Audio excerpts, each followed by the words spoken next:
Hey everybody, this is Dream, and today we have a small 5-game Major League Baseball slate for the main slate today.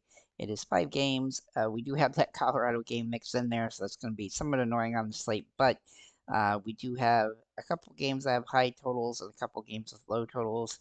Texas Atlanta has a high total, Seattle Colorado has a high total, and then Toronto San Diego is in the middle. And then Miami Chicago game is low, and then Baltimore and Kansas City is the lowest. So do keep that in mind. From a pitching standpoint, that is going to help us figure this out as well. Uh, and Manga is going to be our top option here today, as he's been absolutely phenomenal to start the season. That he does need to get at least 5 innings to really pay off here, but he's definitely capable of that. And I do think he's the best player on the slate by quite a bit of a margin, just because of that upside. However, and the Cubs also have one of the better matchups against Miami on this entire slate, so that definitely gives him a lot of upside here. His strikeout rate is also very is solid enough for this particular slate. We'll also look at Corbin Burnes as a GPP play. Now, Burnes has been inconsistent to start the season, but he's one of the few guys that actually has 30 plus fantasy point potential today, so he's definitely worth a look. He definitely has good upside in this matchup, but Kansas City has had some good games, and so they are a pretty good offense right now. But I do think that he's going to have some upside, and this game will probably be lower scoring than it should be, simply because there's two pretty good pitchers pitching in it. The other being Reagan's for Kansas City. He's also GPP play. He's also pitched very solidly to start the season.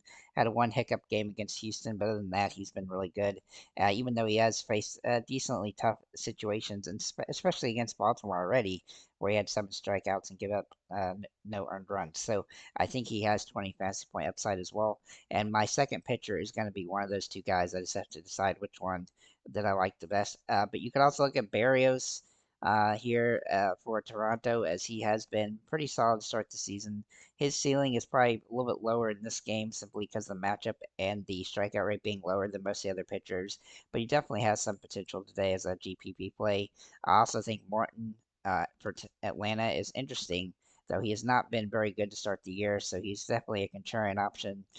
Pretty risky contrarian option, and same with Castillo. He's playing in Colorado today, so and it's going to be cold in this game. It's going to be around 38 degrees. So I don't necessarily think that he's going to be a great option, but I do think he's kind of a Hail Mary option because Colorado's bats are pretty weak. So if he can limit the earned runs, he could potentially have a solid game, as he does have a decent strikeout rate. Moving into our catchers here, we'll look at Cal Raleigh as our top overall option for Seattle. He's going to have the best metrics for the slate, and this is a great matchup and a good spot for him to in Colorado to really have some upside. I look at him as a great option, but a good alternative would be Rich Garver, his teammate. If both of them play, I'm definitely going to go with Cal Raleigh, but Garver is a good contrarian play. Neither one of them are overpriced here, so they're definitely worth a look. Looking at first base, I like Matt Olson quite a bit today. He's pretty expensive, though. He's also been a little bit inconsistent to start the season, but he's in a great spot here, and he's definitely worth a look. Ty France is a fantastic option for Seattle as well, as he draws really good metrics for this game, and I think that Seattle stack is obviously a smart way to go today. A good alternative to both of them is Vlad Jr., as he has got really good metrics for this game. His price has come down a little bit too because of his batting average being kind of iffy, but he's also had some hits in the last couple games, so he definitely draws some upside today. Moving to second baseman, Polanco is going to be a top overall play. He has not hit the ball very well. Seattle's offense is really rough, but this is the great matchup for them against a terrible pitcher that doesn't strike out much. And so he's going to have a lot of upside in this matchup. But if you don't want to use him, you can go with Simeon, who's been absolutely phenomenal lately. He had 2 home runs the last 2 games, and I look for him to continue that streak. He's been hitting the ball very well to start the season. Nico Horner for the Cubs is a good value play today. He has not hit a home run yet, but he's been doing a lot of little everything else. So he's had a lot of potential in this matchup, and he's nicely priced. But if you want to go super cheap, you can go to Mateo for Baltimore. He's kind of a one-off option today. He's been pretty solid to start the season. He also has stolen base upside at times, and that definitely gives him some upside here. But he does need a draw to start to be worth looking at here. Laying at third baseman, I do like Austin Riley and Ryan McMahon. Obviously, Riley does have the best metrics for this particular slate, and I do think he's a great option here. But McMahon is a good contrarian option off of him as he's hit the ball very well to start the season, and he's probably the one guy on Colorado that really looks like a solid play today. Looking at some value options, Chris Morel for the Cubs is in play today as he's been robust to start the year, but he definitely has some good home run metrics for this particular game.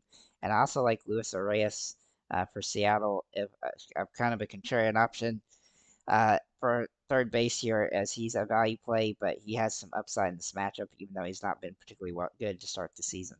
Looking at shortstops, I do like J.P. Crawford a lot. I liked him a lot yesterday. Of course, the game got called, but the situation is similar today, and he has a lot of upside in this game. If you stack up Seattle, he's going to be my top overall option. Bobby Witt, though, is also in play today. He has been very solid to start the season, hitting the ball pretty solidly. His price is a little bit too high, but he's definitely worth a look.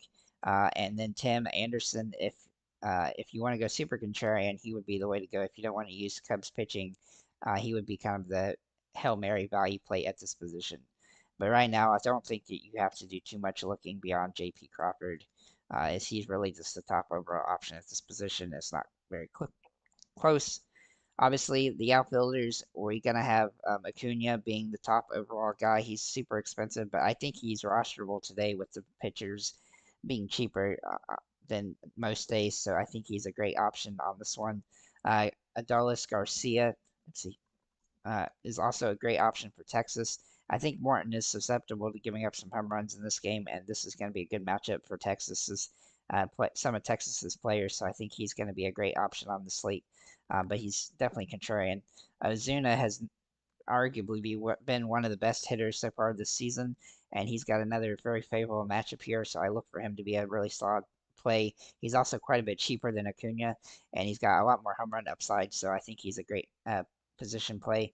Wyatt Langford is my first value play on this outfield. He's got good metrics here. He's not hit a home run yet, but he does have good hitting metrics for this particular game and this matchup. Nolan Jones also looks very interesting for Colorado. Now, he's very contrarian here. He's kind of a one off play. I do think that McMahon is the best play for Colorado, but he would be the second option on the team. Michael Harris has been pretty good to start the season. He has good home run metrics for this game.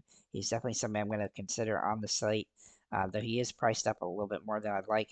Cody Bellinger looks like a pretty solid play for the Cubs if you want to go that route. The Cubs have some good metrics options, and he's definitely one of them. He's one of my favorite plays on that team.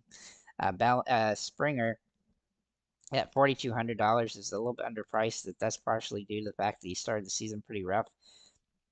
However, he draws really good metrics for this game, and he's going to be hard for me to ignore on the slate, especially being a small slate. Evan Carter, also very interesting today for Texas, though he's kind of a very robust play today. And then last but not least, Mitch Haniger for Seattle. If he ends up in the starting lineup, he's definitely going to be somebody I'm going to try to look at. With that said, I do have some stacks for you, so I'm going to show that on screen here. So let's take a look at that here. Oops, there we go. So the top overall stacks are Seattle, Toronto, and Texas.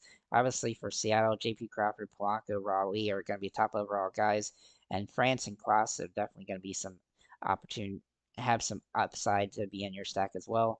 For Toronto, Vlad Jr., Springer, Bichette, Varsho, and Kiemeyer are my top stack here.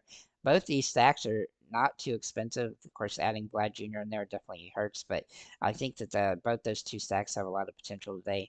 Texas has a good stack with Seager, Simeon, Garcia, Langford, Carter, and Tavares. Now, this is a pretty expensive stack, and it's definitely going to be more contrarian today as a result. Looking at the rest, Atlanta, obviously going to be a popular stack today, but the right-handed hitters are going to have the big boost here on this particular stack, and so I do like Acuna, Riley, and Ozuna. And then Olsen and Kalenic have some upside despite the fact that they aren't righties. Looking at Baltimore, Mountcastle, Santander, Mateo, Hayes, Westberg, and McCann all have a boost today on this stack, and I do like the right-handed hitters in this game. I think Baltimore is a sneaky stack because I think they'll be somewhat low owned. For Miami, Bell, Anderson, and Garcia, the top overall guys, it's really an avoidable stack, but if you're going to go with anybody, the Bell, Anderson, Garcia will be the top three. For San Diego, Tatis Jr., Cronenworth, Machado, Profart, and Merrill all have good potential today, with the lefties getting a boost in this game. For the Cubs, Bellinger, Morel, Horner, Swanson, and Tachman. It's going to be somewhat of an expensive stack, but I think it's a doable one and is a very contrarian one as well. For Kansas City, Witt and Garcia are the top overall guys. I'm not sure that we needed to go too deep into a Kansas City stack today, but that is a contrarian way to go. And then the Hail Mary stack will be the Colorado stack with McMahon, Jones, Blackman, Trejo, and Diaz. So with that said, guys, thank you for liking, commenting, subscribing. If you have any comments or questions, feel free to leave them.